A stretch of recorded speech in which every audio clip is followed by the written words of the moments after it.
ఈ ల్యాండ్ను ఇండస్ట్రియలిస్టులకు, ప్రపంచ ఇండస్ట్రియలిస్టులకు మీరు ఇచ్చినట్టయితే ఇంకా చాలా పెద్ద పెద్ద కంపెనీలు మనకు వచ్చి ఎక్కువ ఉద్యోగాలు వస్తాయి కనుక ఈ జీవోను మార్చి ఫ్రీగా ఇస్తామని చెప్పండి. అప్పుడు మీరు భూమి అమ్మలేదంటే నేను నమ్ముతా అధ్యక్ష. ఇకపోతే అధ్యక్ష, ఎట్లయినా ఇంటెలెక్చువల్ మినిస్టర్ కదా శ్రీధర్ బాబు గారు, ఈ క్యాన్ ట్విస్ట్ ఎనీవే అధ్యక్ష. అయితే మిగతా విషయాలకు పోతే గౌరవనీయులు ఉప ముఖ్యమంత్రి గారు ఫార్మ్ మెకనైజేషన్కు బీఆర్ఎస్ ప్రభుత్వం ₹1 ఇవ్వలేదు అన్నాడు. డ్రిప్ స్ప్రింక్లర్లకు ₹1 ఇవ్వలేదు అన్నాడు. రైతులకు ఇన్సూరెన్స్ డబ్బులు కట్టలేదు అన్నారు. నేను మెస్ ఛార్జీలు ఎస్సీ ఎస్టీ బీసీ పిల్లలకు పెంచలేదు అన్నారు. సభలో ఇప్పుడే మాట్లాడారు. దీని మీద I want to challenge the minister. ఎందుకంటే అన్నం ఉడికిందా లేదా చూడాలంటే ఒక మెతుకు ముట్టుకుంటే చాలు. అంటే ఇవాళ బట్టి విక్రమార్క గారి మాటల్లో నిజాయితీ ఎంత ఉందంటే నేతి బీరకాయల్లో నెయ్యి ఎంతనో బట్టి గారి మాటల్లో నిజాయితీ అంత. నేను ఉత్తుత్తగా మాట్లాడతలేను. ఈ మాటల మీద నేను ఇప్పుడే నా రాజీనామా లేఖను స్పీకర్ ఫార్మెట్లో మీకు ఇస్తా. ఒకవేళ ఇవన్నీ వీటికి మేము ఇచ్చి ఉండకపోతే నా రాజీనామాను మీరు యాక్సెప్ట్ చేయండి. ఇచ్చుంటే బట్టి గారు రాజీనామా లెటర్ను సీదా గవర్నర్ దగ్గరికి పోయి ఇస్తారా అని మీ ద్వారా వారిని అడుగుతా ఉన్నా. ఒకటి అంటే అన్ని అబద్ధాలు, గోబల్స్. మేము మెస్ ఛార్జీలు పెంచింది నిజం, ఫార్మ్ మెకనైజేషన్కు డబ్బులు ఇచ్చింది నిజం, డ్రిప్ స్ప్రింక్లర్లకు డబ్బులు ఇచ్చింది నిజం, రైతు బీమాకు 2018-19లో 883 కోట్లు, 19-20లో 951 కోట్లు, 20-21లో 1456 కోట్లు, 21-22లో 1166 కోట్లు, 22-23లో 1139 కోట్లు మేము కట్టాం. సో ఈ రకంగా దయచేసి సభను తప్పుదో పట్టించే విధంగా మాట్లాడొద్దని గౌరవ బట్టి విక్రమార్క గారిని కోరుతా ఉన్నా. ఇకపోతే ఈరోజు చర్చ విషయానికి వద్దాం. గౌరవనీయులు బట్టి విక్రమార్క గారు 2 రూపాలుగా చర్చ నడిపారు. ఒకటి మీరు అసెంబ్లీలో పెట్టినటువంటి వైట్ పేపర్ మీద చర్చ ఒకవైపు నడిపారు, ఇంకొక వైపు ఆర్బీఐ రిపోర్ట్ మీద ఇంకొక వైపు నడిపారు. I will discuss on both the sides. First me white paper మీదనే మాట్లాడతా, సెకండ్ ఆర్బీఐ మీద మాట్లాడతా. మీ వైట్ పేపర్ బుక్ కూడా నేను తెచ్చుకున్నా. ఇది అసెంబ్లీలో మీరు పెట్టిన వైట్ పేపర్. నేను ఇళ్ళకెళ్ళే చెప్తున్నా తప్ప ఒక్క వర్డ్ కూడా వేరే చెప్పను. This is your own report. ఇకపోతే అధ్యక్ష వైట్ పేపర్ విషయానికి వస్తే 6,71,757 కోట్లు బీఆర్ఎస్ ప్రభుత్వ హయాంలో అప్పు చేశారని ఈ వైట్ పేపర్ ద్వారా మీరు చెప్పారు. ఈరోజు కూడా మీరు ఒక పేపర్ పెట్టారు హౌస్లో. మిమ్మల్ని అభినందిస్తూ ఉన్నా. నిజాలు ఇక్కడ కనీసం ఒక్క దగ్గరైనా నిజం చెప్పారు. ఏం చెప్పారు? ఏడాది కాంగ్రెస్ పాలనలో 1,27,208 కోట్ల రూపాయలు అప్పు చేశాము అని చెప్పారు. అంటే 1,27,208 కోట్లు మొదటి ఆర్థిక సంవత్సరమే చేశారంటే నెక్స్ట్ ఏమవుతుంది? నెక్స్ట్ ఇయర్ నుంచి మన జిఎస్డిపి పెరుగుతుంది, మన ఎఫ్ఆర్బిఎం లిమిట్ పెరుగుతుంది. ఈ లెక్కన మీరు క్యాలిక్యులేట్ చేసుకుంటూ పోతే 5 ఏళ్లలో 1,27,000 కాడికి క్యాలిక్యులేట్ చేస్తేనే 6,38,000 కోట్లు అవుతుంది. జిఎస్డిపి పెరిగి మన ఎఫ్ఆర్బిఎం లిమిట్స్ పెరిగితే ఏమవుతుంది? 5 ఏళ్లలో కాంగ్రెస్ ప్రభుత్వం 7 లక్షల కోట్ల రూపాయల అప్పు చేస్తుందని మీరు ఒప్పుకున్నారు. ఈ సభ సాక్షిగా మీరు పెట్టిన రికార్డులోనే బీఆర్ఎస్ ప్రభుత్వం 10 ఏళ్లలో 6,71,000 కోట్లు చేస్తే 5 ఏళ్లలోనే మేము 7 లక్షల కోట్ల రూపాయలు అప్పు చేయబోతున్నాము అని చెప్పకనే ఈ సభలో స్పష్టంగా మీ నోట్ ద్వారా రాష్ట్ర ప్రజలు చెప్పారు. అంటే 5 ఏళ్లలో మమ్మల్ని మించిపోతున్నారు. ఒకటి. ఇకపోతే అధ్యక్ష ఈరోజు కొన్ని విషయాలు బట్టి గారు కూడా మాట్లాడుతూ సరే పదే హరీష్ రావు గారి బడ్జెట్ అని మాట్లాడినారు. రేపు మేము కూడా బట్టి గారి బడ్జెట్ అని మాట్లాడాల్సి వస్తుంది. సో ఎప్పుడైనా కూడా ఏంటంటే ఎవరు బడ్జెట్ ప్రవేశపెట్టినా యాజ్ ఫైనాన్స్ మినిస్టర్గా బడ్జెట్ ప్రవేశపెట్టారు తప్ప వ్యక్తులు పెట్టరనేటువంటి విషయాన్ని సీనియర్ నాయకులుగా వారు గుర్తించాలని కూడా కోరుతా ఉన్నా.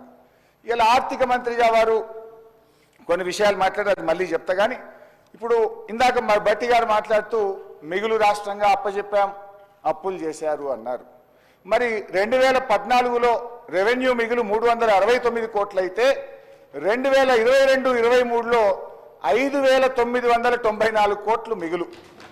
మొన్న మీరు రీఅప్రోప్రియేషన్ కింద 2023-24 సంవత్సరానికి సంబంధించి బడ్జెట్ ఆర్ఈ చేసినప్పుడు కూడా 1,704 కోట్ల రూపాయల మిగులు అని ఈ బట్టి గారే ఈ శాసనసభలోనే పెట్టారు.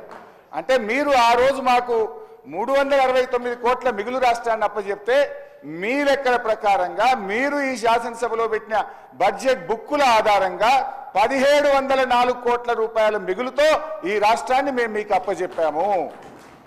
మేము కూడా సర్ప్లస్ స్టేట్ గానే మీకు అప్పచెప్పాము. అయితే అధ్యక్ష, ఈరోజు ఈ మిగులు రాష్ట్రం సర్ప్లస్ బడ్జెట్ అంటే ఏంటి అధ్యక్ష?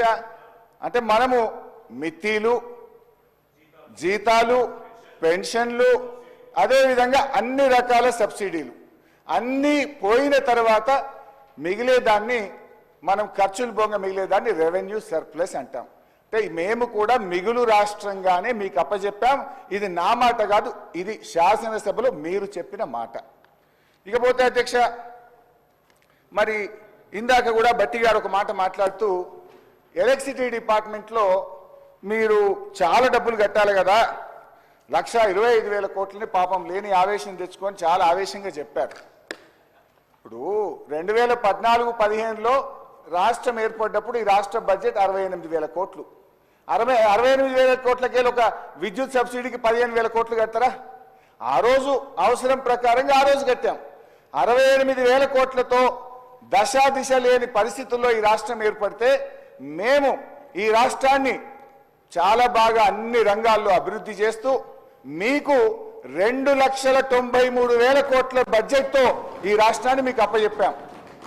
68,000 కోట్లు ఎక్కడ, 2,93,000 కోట్లు ఎక్కడనో ఇలా బట్టి గారు ఆలోచించాలి.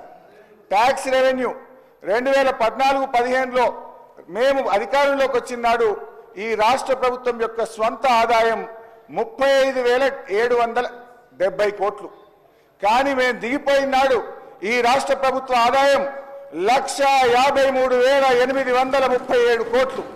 అంటే రాష్ట్ర ప్రభుత్వ స్వంత ఆదాయం 35,000 కోట్ల నుంచి 5 అంతలు పెంచి 1,53,000 కోట్లతో మీకు ఈ రాష్ట్రాన్ని అందించాం. అది మీరు మర్చిపోతా ఉన్నారు. ఇకపోతే అధ్యక్ష, ఎక్స్పెండిచర్ చూస్తే 2014-15లో 62,000 కోట్లుంటే 2022-23లో 2,04,085 కోట్ల రూపాయలు ఎక్స్పెండిచర్ చేశాం. పర్ క్యాపిటల్ ఇన్కమ్ మేము వచ్చిన నాడు 1,24,000 రూపాయల తలసరి ఆదాయం ఉంటే మేము మీకు అప్పచెప్పిన నాడు ఈ రాష్ట్ర పౌరుని యొక్క తలసరి ఆదాయం 3,56,564 కోట్ల రూపాయలతో అప్పచెప్పాం. జిఎస్డిపి మేము ప్రభుత్వం ఏర్పరిచిన నాడు 4,51,000 కోట్లుంటే మేము మీకు అప్పచెప్పిన నాడు ఈ రాష్ట్ర జిఎస్డిపిని 3 అంతలకు పైగా పెంచి 15,01,98,000 కోట్ల రూపాయలతో ఈ రాష్ట్రాన్ని మేము మీకు అప్పచెప్పాం. ఆ రకంగా మేము చక్కగా రాష్ట్రాన్ని ముందుకు తీసుకుపోయాం. ఈ 10 ఏళ్లలో కూడా ఈ అప్పుల్లో కూడా మాకు ఒక ప్రత్యేకమైన పరిస్థితి ఏర్పడ్డది. కేంద్ర ప్రభుత్వం వరుసగా 2 కరోనా సంవత్సరాలు వచ్చినాయి. దేశమే కాదు ప్రపంచ ఆర్థిక వ్యవస్థ కుప్పగూలిన పరిస్థితి. అలాంటి 2 వరుస కరోనా సంవత్సరాలను కూడా మా 10 ఏళ్ల పాలనలో మేము ఎదుర్కొన్నాం. అప్పుడు ఒక ప్రత్యేక పరిస్థితుల్లో కేంద్ర ప్రభుత్వం ఈ దేశంలోని అన్ని రాష్ట్రాలకు కూడా 1.75% FRBM అదనంగా తీసుకొని మీరు ఖర్చు పెట్టండి, క్యాపిటల్ ఎక్స్పెండిచర్ చేయండి అని కేంద్రం ఆదేశిస్తే దాని కింద 2020-21లో 17,558 కోట్ల అప్పు, 2021-22 కరోనాలో 10,774 కోట్ల అప్పు, ఉదయ్ స్కీమ్ బలవంతంగా కేంద్రం మన మీద రుద్దుతే 9,000 కోట్ల రూపాయల అప్పు, ట్యాక్స్ డెవల్యూషన్ మనకు హక్కుగా రావాల్సిన ట్యాక్స్ డెవల్యూషన్ ను అప్పుగా తీసుకోమని కేంద్ర ప్రభుత్వం ఇచ్చిన 2,459 కోట్లు. ఇవన్నీ కలిపితే దాదాపు 40,000 కోట్ల రూపాయలు కరోనా వల్ల కేంద్ర ప్రభుత్వ నిర్ణయాల వల్ల ఈ రాష్ట్రం మీద అదనంగా అప్పుల భారం వచ్చింది కూడా దీంట్లో భాగమని కూడా వారు ఈరోజు గమనించాల్సినటువంటి అవసరం ఉంది. ఇకపోతే అధ్యక్ష, బట్టి గారు నేను మొదలే చెప్పాను, 2 భాగాలుగా చెప్పారు. ఒకటి మీరు చెప్పిన లెక్కలు, 2 ఆర్బీఐ లెక్కలు. నేను మీరు చెప్పిన లెక్కలు వైట్ పేపర్ లెక్కలకే వస్తా ఉన్నాయి.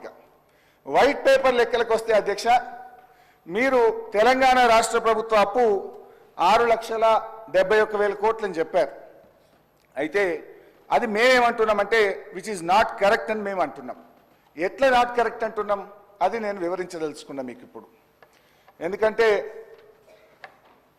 ఈ 6,71,000 కోట్లలో రాష్ట్ర ప్రభుత్వం ఏర్పడే నాటికి మేము ప్రభుత్వం చేపట్టే నాటికే 72,658 కోట్లు అప్పటి ఆంధ్రప్రదేశ్ అప్పు వారసత్వంగా మాకు వచ్చింది.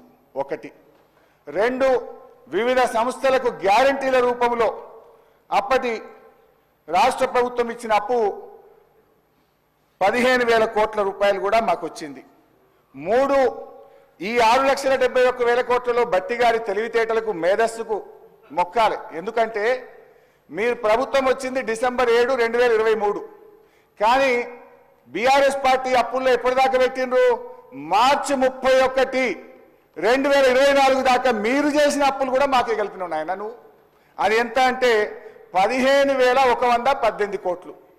కాంగ్రెస్ ప్రభుత్వం అధికారంలోకి వచ్చినాక తీసుకున్న అప్పు 15,118 మాకే కలిపిండ్రు. 72,000 కోట్లు ఉమ్మడి ఆంధ్రప్రదేశ్ నుంచి వారసత్వంగా వచ్చింది, మా ఖాతాలనే వేసిండ్రు. రెండు కలిపితే 87,776 కోట్లు. ఈ 87,776 కోట్లు మాకు సంబంధమా? ఇది బీఆర్ఎస్ అప్పు కాదు కదా, అది వారసత్వంగా వచ్చింది. ఒకటైతే మీరు ప్రభుత్వంలోకి వచ్చినాక డిసెంబర్ 7 నుంచి మార్చి 31, 2024 దాకా చేసిన అప్పును కూడా మా ఖాతాలో వేసి గోబల్స్ ప్రచారం చేసిన బట్టి గారికి అభినందనలు. ఇకపోతే అధ్యక్ష,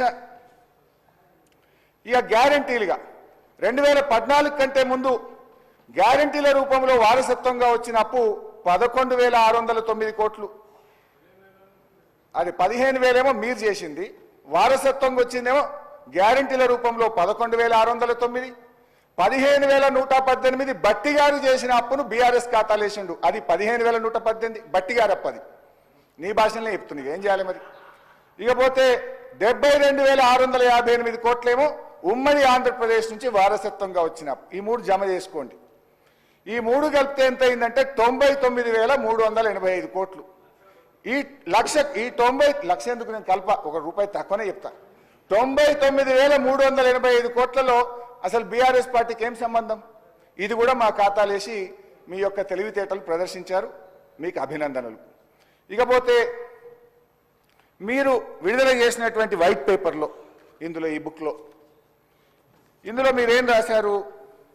సరే, ఇందాక మీరు చెప్పిన కాళేశ్వరము, మిషన్ భగీరథ, గొర్రెలు తదితర అన్నీ కూడా మనమే కడుతున్నాం రాష్ట్ర ప్రభుత్వం. అవన్నీ కలిపి కార్పొరేషన్లు తీసుకొని రాష్ట్ర ప్రభుత్వం చెల్లిస్తున్న అప్పు ఎంత అంటే 1,27,208. ఐ అగ్రి, ఇది తప్పకుండా రాష్ట్ర ప్రభుత్వం కట్టాలి. దీన్ని రాష్ట్ర ప్రభుత్వ అప్పుగానే చూద్దాం. ఎఫ్ఆర్బిఎం అప్పు 389,673. కార్పొరేషన్ల అప్పు ఏదైతే రాష్ట్ర ప్రభుత్వమే చెల్లిస్తుందో అది 1,27,208. ఇకపోతే మూడవది, government guarantee loans which are raised by SPV and serviced by them. అంటే కార్పొరేషన్ అప్పు, ఒక నిమిషం మంచిగా లేదు, please please don't disturb me, don't disturb me, I'm not really. ఇప్పుడు లేదండి, నేనేమనట్లేదండి. నేను చెప్పేది ఏంటంటే, వారు అసలు బయట కానీ సభలో కానీ లేకపోతే స్పీకర్ గారికి ఏదో నోటీస్ ఇచ్చారని చెప్పారు, అన్నీ కూడా ఆ గ్యారంటీస్ సంబంధించే కదా, గ్యారంటీస్ సంబంధించే కదా. ఆ గ్యారంటీసు మరి మీరు ఓకే అంటారు. ఇప్పుడు మరి నేను ఆర్బీఐ అట్లా ఇచ్చింది, సభలో మీ మీద మూమెంట్ ఏంటి నోటీస్ ఇస్తాం, మేమే చర్యలు తీసుకోవాలంటారు. ఇప్పుడేమో సభలో ఒప్పుకుంటుంది, మరి ఒప్పుకున్న తర్వాత ఇంకా చర్చ ఏముంది అసలు? అదే కదా మేము చెప్పేది. ఒప్పుకున్నందుకు ధన్యవాదాలు సార్. ఒప్పుకున్నందుకు ఆర్బీఐ ద్వారా పుస్తకంలో చూపించింది కరెక్ట్ కాదు, మీరు చెప్పింది కరెక్ట్ అని ఒప్పుకున్నందుకు ధన్యవాదాలు. థ్యాంక్ యూ బట్టి గారు. ఆర్బీఐ లెక్క చెప్తా, మీ లెక్క చెప్తా. ఇప్పుడు మీ లెక్కలో ఉన్నా ఇప్పుడు మీ లెక్కలు మీ బండారం బయట పెట్టినాయి కదా. బట్టి గారు చేసిన అప్పు 15,000 మా ఖాతాలో కలిపిండు.